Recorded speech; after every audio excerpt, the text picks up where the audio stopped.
Salut, c'est Franck Leboeuf. Vous vouloir eine große Panzerdivision? Ja? Alors allez sur achetereinpanzer.fr. Entrez les détails de votre Panzer et récupérez-le dans l'un de nos nombreux camps. Achetereinpanzer.fr s'engage dans une production durable, construction certifiée aux petites mains des Junges Judich. Alors n'attendez plus et prenez rendez-vous avec la Deutsche Qualität sur achetereinpanzer.fr. La référence en Panzer.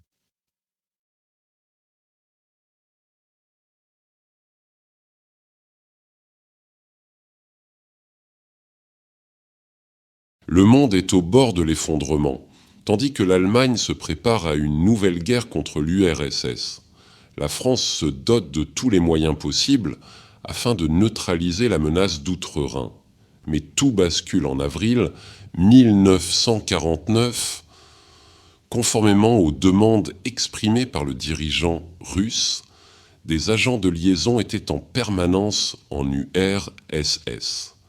Ces mouvements suspects ont mis la puce à l'oreille des renseignements de la République fédérale d'Allemagne. Les agents allemands n'ont pas mis longtemps à se rendre compte de la supercherie. Juin 1949 signe la dernière entrevue entre les dirigeants français, roumains, suédois et allemands. L'atmosphère y est glaciale, les regards austères, dédaigneux. Jean Monnet, participant à l'entrevue, écrivit « Nous étions tous les quatre rassemblés pour parler de paix et de désescalade du conflit. Mais chacun d'entre nous savait que nous ne faisions que jeter un verre d'eau dans un brasier géant qui lentement et inexorablement se rapprochait des portes de l'Europe. » Juillet 1949, l'Angleterre tente une médiation entre les différents pays, sans résultat. Les tensions grandissent, les camps se forment. Au cours du même mois, l'Allemagne lance une large campagne de désinformation, alimentant à l'international les braises de la francophobie, en soulignant notamment le caractère félon de la France envers son soi-disant allié de l'OTAN. Le mois suivant, la France contre-attaque, mettant en avant la fourberie allemande, dénonçant les rapports qu'elle entretient avec des pays ayant des intérêts contraires à ceux des alliés canadiens. Septembre 1949, afin de se préparer au mieux au conflit à venir, le gouvernement français signe un accord de non-agression avec son homologue d'Ankara. Le mois suivant, c'est avec l'Italie que Paris signe un pacte de non-agression. Les entrevues s'enchaînent, la guerre se dessine dans les bureaux, aux tables des réceptions diplomatiques, dans les vestibules et jusque dans le lit des bureaucrates. L'escalade continue. 13 novembre 1949, le gouvernement roumain galvanise son peuple en dénonçant les manquements de son homologue russe envers les envoyés de Bucarest. Moscou dément, décriant la manœuvre politique roumaine visant à léguer l'opinion mondiale contre le berceau rouge et à l'isoler de la scène internationale. 30 décembre 1949, la Roumanie répudie les traités de capitulation de l'Axe de 1944 en réclamant la restitution de la Bessarabie, de la Bucovine du Nord, ainsi que d'autres territoires roumains confisqués comme dédommagement du second conflit mondial. Au même moment, le Canada réaffirme son soutien envers son allié de Paris. Le géant allemand lui aussi renforce ses alliances avec ses partenaires suédois et roumains par de grands exercices conjoints de leurs forces armées. Il reprend également contact avec son ancien allié de Rome, signant avec lui un traité défensif. Malgré les demandes des diplomates français, l'Italie reste vague sur sa position en cas de conflit. Suite à cette nouvelle menace au lendemain de Noël 1949, l'ambassadeur anglais en poste à Paris assure que le Royaume-Uni de Grande-Bretagne et d'Irlande du Nord se tiendra avec les troupes françaises dans les Alpes dans l'éventualité où l'Italie soutiendrait son allié germanique. Ces troupes doivent cependant revenir de leur précédente campagne de pacification du Moyen-Orient. Au matin du 1er janvier 1950, ce sont 6 pays qui vont changer le cours de l'histoire. Chacun s'articule autour d'une vision politique, économique, tactique et stratégique qui lui est propre. La République fédérale d'Allemagne centralise ses capacités économiques dans de vastes zones industrielles comme la Ruhr, la Saxe, la Silésie et le Malsovian, comme ses alliés roumains et suédois, qui concentrent leur principal pôle de production de masse près de leurs grandes zones industrielles comme Bucarest, Timisoara, Brasov, Stockholm ou encore Helsinki. La France et le Canada, eux, optent pour un modèle beaucoup plus centré sur les ressources et savoir-faire locaux, établissant leurs centres de production au travers le monde, dans leurs différents territoires satellites, tout en maintenant la production métropolitaine.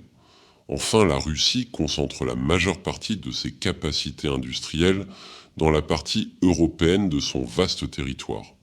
La politique est aussi sensiblement différente là où les pays du Nouvel Axe gouvernent leur pays à l'aide de moyens politiques centralisés sur leur capitale.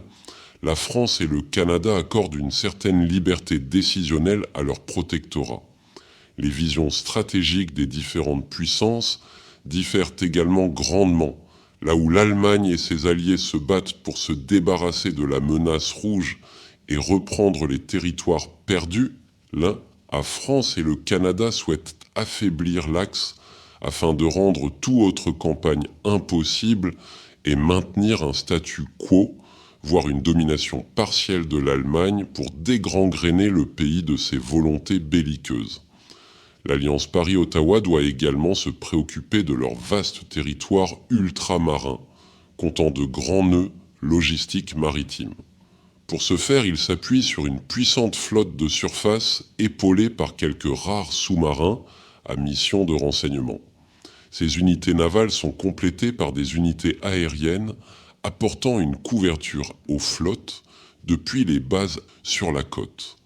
L'Allemagne, elle mise sur une importante flotte sous-marine de nouvelle génération avec notamment les redoutables types 21, accompagnés d'une flotte légère de surface, relique des ambitions nazies et des programmes d'armement naval établis par le plan Z. La Suède, elle se contente de chasseurs de pointe accompagnés de bombardiers torpilleurs aux capacités de destruction redoutables. Mais c'est bien sur Terre que le gros du conflit va se jouer. Les pays de l'Axe s'accordent sur la composition d'unités d'assaut rapides, totalement mécanisées permettant de larges percées dans les lignes ennemies, accompagnées d'unités rapides, motorisées parfaites pour une connaissance optimale du terrain. La Russie, elle brille par la diversité des unités engagées, mettant à profil les talents de l'ensemble de ses industriels. L'essentiel des unités sont composées de nombreuses troupes d'infanterie modernes soutenues par des pièces d'artillerie fixes. Les unités de l'Alliance Paris-Ottawa, elles sont prévues pour être polyvalentes, bien que bien moins nombreuses que celles de l'Axe. Composées en majorité d'unités semi-mécanisées, on observe un grand manquement de matériel à la veille du début du conflit sur le front de l'Ouest. Les unités françaises peuvent cependant compter sur 3 armées aériennes de bombardiers à longue distance les plus performants de l'époque. Sans oublier ces nouvelles armes, les missiles balistiques à l'abitium canadien, ainsi que les différents vecteurs des mini-soleils portatifs. Ainsi, sur le front de l'Est, nous observons près d'une 50aine d'armées, mécanisées toutes nations confondues, face 25 armées légères, 35 bataillons d'artillerie de campagne, 6 divisions légères de reconnaissance, 5 armées mécanisées, mixtes 7 armées aériennes de chasse russes, accompagnées par 20 armées de roquettes montées sur camions. Sur le front de l'Ouest, l'Allemagne ne présente qu'une armée mécanisée soutenue par 8 armées mécanisées italiennes dans la Ruhr, en Suisse allemande et à la frontière alsacienne, ainsi qu'une armée aérienne à réaction roumaine et une armée de chasse italienne. De l'autre côté du Rhin, la France aligne sur la ligne Maginot 3 armées d'embuscade semi-mécanisées soutenues par 4 armées de soutien, dont une encore équipée de matériel datant de la débâcle de 39. 31 est fêtée sur la ligne Maginot, Chacun festoie, chante et danse porté par l'euphorie de la fête. Nous étions bien insouciants, loin de s'imaginer ce qui allait nous arriver demain. Nous profitions de l'instant présent, loin de la réalité. On pourrait même dire que cette soirée était comme hors du temps. Nous étions là à festoyer entourés de frères et sœurs d'armes, nos compagnons de galère et d'infortune. J'y ai même pu demander la main de Simone, cette si gracieuse fille qui semblait animée par une flamme et qui fit chavirer mon cœur. Malheureusement, la guerre me rappela comment il lui était aisé de souffler cette flamme d'un revers de la main et de transformer cet ange venu du ciel en être mutilé par les horreurs humaines. À l'occasion des fêtes, le tiers de l'armée s'est vu offrir une permission de 2 semaines. Les quelques malchanceux encore sous uniforme étaient en repos sur base. Le chancelier allemand avait annoncé quelques jours auparavant qu'il ne lancerait pas de lui-même une guerre contre quiconque. La tension était redescendue. Le grand connétable de France s'est même octroyé un week-end avec sa famille dans un chalet du Jura.